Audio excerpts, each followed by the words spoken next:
भारतीय cricket team के पूर्व कप्तान सौरभ गांगुली को महाराजा प्रिंस ऑफ कोलकाता और दादा के नाम से भी जाना जाता है। सौरभ गांगुली ने जितना नाम अपनी बैटिंग से कमाया, उससे कहीं ज्यादा रुतबा उन्हें कप्तान बनने के बाद मिला और आज भी उनकी तारीफ होती है। चलिए जानते हैं उनके बारे में। नमस्कार, आप देख रहे हैं बोल इंडिया न्यूज और मैं हूं आपके साथ मीना गंधर्व। दोस्तों, कहा जाता है कि भारत को जीतने की आदत गांगुली ने ही डाली। उन्होंने ही विरोधी खिलाड़ियों से भिड़ने और ईंट का जवाब पत्थर से देने का जज्बा भी भारतीय खिलाड़ियों में पैदा किया। उनके कप्तान रहते भारत ने 49 टेस्ट मैच खेले और इनमें से 21 जीते और 13 हारे। इस दौरान 11 जीत उन्होंने विदेशी टेस्टों में हासिल की थी। धोनी और कोहली के आने से पहले तक वे भारत के सबसे कामयाब कप्तान भी थे। वहीं वनडे में गांगुली ने 146 वनडे मुकाबलों में नेतृत्व किया और इनमें से भारत को 76 में जीत दिलाई। उनकी कप्तानी में भारत ने लगातार 2 बार चैंपियंस ट्रॉफी का फाइनल खेला, फिर इंग्लैंड में नेटवेस्ट ट्रॉफी जीती, साथ ही 2003 वर्ल्ड कप का फाइनल भी खेला। सौरभ गांगुली ऐसे समय में कप्तान बने थे जब भारतीय क्रिकेट मैच फिक्सिंग के दलदल से जूझ रहा था। कई बड़े नाम इस मामले में फंस चुके थे और टीम संघर्ष कर रही थी, लेकिन गांगुली ने भारत को एक वर्ल्ड क्लास और जीत की भूखी टीम में तब्दील कर दिया। युवाओं पर जताए गए भरोसे ने अपना रिटर्न दिया और कुछ ही सालों में वीरेंद्र सहवाग, हरभजन सिंह, जहीर खान, युवराज सिंह, महेंद्र सिंह धोनी, आशीष नेहरा जैसे क्रिकेटर्स की एक नई पौध भारतीय क्रिकेट को मिली। ये पौध खूब फली फूली और बढ़ी। इसके दम पर भारत ने क्रिकेट की दुनिया में अपनी जगह टॉप की टीमों में बना ली।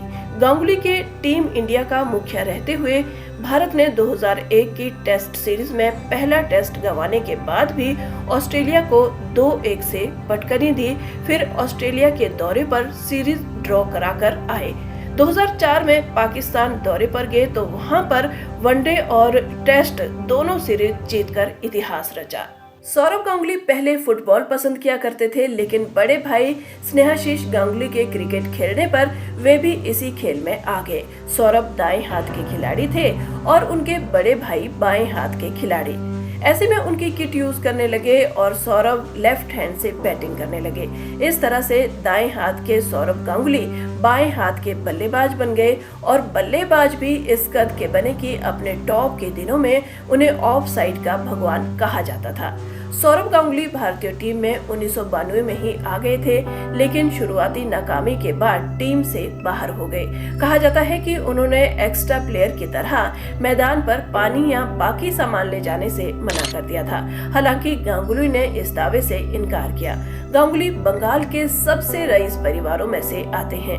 पूर्व कप्तान दिलीप ने एक बार कहा था कि उन्हें पता नहीं था कि गांगुली का परिवार कितना अमीर था, लेकिन 1992 में ऑस्ट्रेलिया दौरे पर सौरभ को हर रोज अपने घर से कॉल आता था, लेकिन गांगुली ने परिवार की अमीरी का असर अपने खेल पर नहीं पड़ने दिया। सौरभ गांगुली की शादी का किस्सा भी काफी मशहूर है। उन्होंने बचपन की प्रेमिका और पड़ोसी डोना गांगुली से शादी की, लेकिन सौरभ और डोना का परिवार एक दूसरे का दुश्मन था। ऐसे में 1996 के इंग्लैंड दौरे के बाद जब गांगुली वापस भारत आए तो डोना को लेकर फरार हो गए। एक दोस्त की मदद से उन्होंने शादी कर ली। परिवार वालों को पता चला तो हंगामा हो गया, लेकिन सौरभ और डोना दोनों अड़ गए। ऐसे में दोनों के परिवारों ने पुरानी दुश्मनी को तिलांजलि दी और राजी हो गए। सौरभ गांगुली अपने जमाने के बेहतरीन बल्लेबाज और गेंदबाज भी रहे। उन्होंने 113 टेस्ट में 42 की औसत से 7,212 रन बनाए और 16 शतक बनाए। 311 वनडे में उन्होंने 41 की औसत से 11,363 रन बनाए। इस दौरान 22 वनडे शतक लगाए। एक समय तो सबसे ज्यादा वनडे शतक के मामले में वे सचिन तेंदुलकर के आसपास ही थे। बॉलिंग से भी गांगुली ने कई चमत्कार किए। उन्होंने टेस्ट में 32 और वनडे में 100 विकेट लिए।